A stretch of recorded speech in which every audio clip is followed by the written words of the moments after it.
the Persian Muslim philosopher. Ibn Sina, widely known in the West as Avicenna, is one of the most influential polymaths in history. Not only did he leave a lasting legacy in the Islamic intellectual tradition, but his ideas also deeply shaped European thought, especially the scholastic tradition.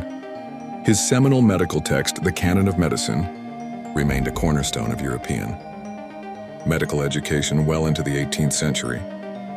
Yet beyond his medical achievements, Avicenna is perhaps most celebrated for presenting one of the most profound arguments for the existence of God, the proof of the truthful. Burhan al-Siddiqa. This metaphysical argument is rooted in the concepts of contingency and necessity. Avicenna defines God as the necessary existent, wajib al-wujud.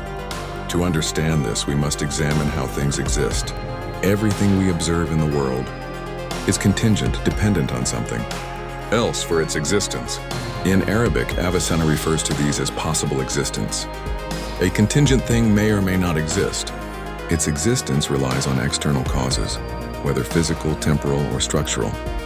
In contrast, a necessary existence is something that must exist by its very nature. It is not caused, not dependent, and not conditioned by anything else. If we analyze the world, we find a vast web of contingent things. Each thing depends on something else for its existence. You depend on your body on its parts, those parts on fundamental particles, and so on. This chain of dependence continues indefinitely.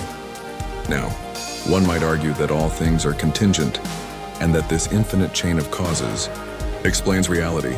But Avicenna rejects this. Even if the chain stretches infinitely, the whole collection remains contingent because it is entirely made up of contingent parts. A totality cannot be necessary if it depends on components that are not.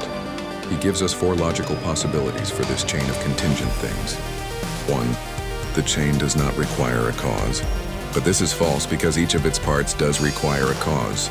2. The whole is caused by its parts, but the parts are themselves caused, so they cannot generate necessity.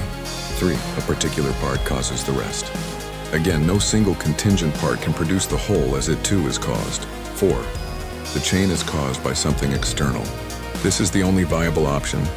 Thus, Avicenna concludes that there must be a necessary existent external to all contingent beings, an uncaused cause that gives rise to all other existence.